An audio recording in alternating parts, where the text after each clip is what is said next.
किशनगंज नामक गांव में शांति अपनी 3 बेटियों परी, मीना और श्रेया के साथ एक छोटे से घर में रहती थी। शांति का पति शराबी था। वह दिन भर शराब पीता रहता था। उसे अपने घर की बिल्कुल भी चिंता नहीं थी। वह तो बस हमेशा शराब पीकर अपनी मस्ती में मस्त रहता था। उसे अपनी बेटियों की भी कोई चिंता नहीं थी। बस शांति को ही अपनी बेटियों की चिंता लगी रहती थी। वह अपनी बेटियों का पालन पोषण करने के लिए सब्जी बेचा करती थी। ऐसे ही समय बीतता जा रहा था और एक दिन शांति, मुझे कुछ पैसे दे, वरना मैं तुझे बहुत मारूंगा। नहीं है मेरे पास कोई पैसे। वैसे खुद तो कुछ काम नहीं करते, बस दिन भर शराब पीते रहते और हमेशा मुझसे पैसे मांगते रहते हो। मैं एक बार और पूछ रहा हूँ शांति, तू मुझे पैसे देती है या नहीं? आज मैं तुम्हें पैसे नहीं दूंगी, जो करना है कर लो। शांति ने पैसे देने से मना कर दिया तो उसका पति उसे मारने लग गया। तीनों बेटियां भी वहीं खड़ी हुई थीं। अपनी माँ को मार खाते देख वे बहुत दुखी हो रही थीं। पापा मम्मी को छोड़ दो, मत मारो मम्मी को। तू मुझे पैसे देती है या नहीं शांति? नहीं तो मैं तुझे और पिटूंगा। शांति अपनी बेटियों को दुखी देखकर अपने शराबी पति को पैसे दे देती है और वह पैसे लेकर शराब पीने चला जाता है। ऐसे ही रोज शांति का पति उसे मारता था और उससे पैसे लेकर शराब पीने चला जाता। रोज रोज के इन झगड़ों से शांति बहुत दुखी होती थी। हे भगवान, कैसा दुष्ट और अत्याचारी पति है, मुझे इससे छुटकारा दिलाए भगवान। शांति बहुत ही मेहनती और साहसी महिला थी। वह सब्जी बेचने का काम करती थी। इसी से उनका घर चल पाता था। वह रोज चौराहे पर अपना सब्जी का ठेला लगाती थी और उसकी सब्जियां बहुत बिकती।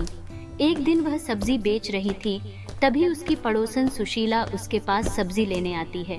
शांति, ऐसा कर 5 किलो टमाटर, 2 किलो गोभी, 3 किलो आलू और कुछ फल भी दे देना। अरे सुशीला बहन, आज क्या कोई खास मेहमान आने वाले हैं या कोई प्रोग्राम रखा है घर में?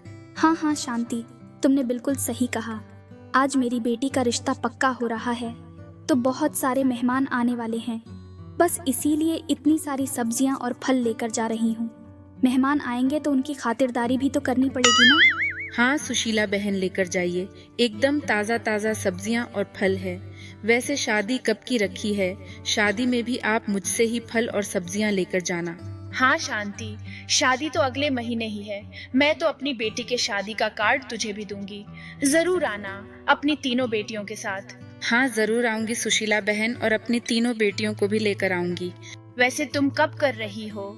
शांति अपनी बेटियों की शादी या उन्हें कुंवारी ही रखने का इरादा है? वैसे भी तुम्हारी बेटियों से शादी कौन करेगा? पति तो शराब के नशे में धुंध रहता है और तुम अकेली सब्जी बेचकर अपना घर ही नहीं चला पाती, तो शादी का खर्चा कैसे उठा पाओगी? ऐसा मत बोलो सुशीला बहन। किस्मत में लिखा होगा तो मेरी तीनों बेटियों की शादी हो जाएगी। किस्मत का लिखा कोई टाल सकता है क्या भला? हाँ देख लेंगे। शराबी की लड़कियों से शादी कौन करता है? इतना कहकर सुशीला सब्जी लेकर वहाँ से चली जाती है। सुशीला की तानों से भरी बातों को सुनकर शांति बहुत दुखी हो गई, लेकिन उसको पता था कि वह सच ही कह रही थी कि भला शराबी की बेटियों से कौन शादी करेगा। शाम को वह सब्जी बेचकर घर आ जाती है, लेकिन उसके दिमाग में अभी भी यही चल रहा था कि उसकी बेटियों से शादी कौन करेगा। क्या हुआ माँ, आप इतनी दुखी क्यों लग रही हो? कुछ नहीं बेटा, बस आज कुछ थकान सी लग रही है। चलिए माँ, खाना खाते हैं। खाना खाकर आपकी थकान उतर जाएगी। शांति और उसकी तीनों बेटियों ने खाना खाया। वह खाना खा ही रहे थे, तभी उसका बेवड़ा जुआरी पति वहाँ आ जाता है और उससे झगड़ा करने लग जाता है। रोज रोज यहाँ शराब पीकर आ जाते हो, मुंह उठाकर, और मुझसे झगड़ा करने लगते हो। तुम्हें मेरी और मेरी बेटियों की तो कोई चिंता ही नहीं है। आज मैं ये अत्याचार सहन नहीं करूंगी। बहुत हो गया अब। शांति पहले से ही सुशीला के तानों से दुखी थी और इन रोज रोज के झगड़ों से तंग आकर उसे गुस्सा आया और उसने अपने पति को धक्का मार दिया। नीचे गिरने के कारण उसके सिर पर चोट आ गई, लेकिन शांति को उसकी कोई फिक्र नहीं हुई। वह तो अपने पति को हमेशा के लिए छोड़कर घर से निकल गई, अपनी तीनों बेटियों को लेकर। माँ, अब हम कहाँ रहेंगे? हम कहीं पर भी रह लेंगे बेटा, लेकिन उस शराबी के पास अब कभी वापस नहीं जाएंगे। इतना कहकर वे चारों आगे बढ़ती है। रात भी बहुत हो चुकी थी, चारों तरफ सन्नाटा छाया हुआ था, लेकिन उन्होंने हिम्मत नहीं हारी और आगे बढ़ती रही। वे चलते चलते जंगल में पहुंच गई। तभी उन्हें एक साधु बाबा दिखाई दिए। इतनी रात में कहाँ जा रही हो बेटा? साधु बाबा को देखकर शांति बहुत ही खुश हो गई। उसे ऐसा लगा मानो स्वयं साधु के रूप में ईश्वर उसकी मदद करने आए हो। शांति साधु बाबा को उसके साथ जो भी हुआ सब कुछ बता देती है। तुम चाहो बेटी तो मेरी कुटिया में रह सकती हो। शांति कुटिया की तरफ देखने लगी, तभी साधु बाबा वहाँ से गायब हो गए। उसने मुड़कर देखा तो साधु बाबा वहाँ नहीं थे। आपका बहुत बहुत धन्यवाद भगवान जी। मुझे पता था कि आप हमारी मदद जरूर करेंगे। शांति और उसकी तीनों बेटियां कुटिया के अंदर चली जाती है।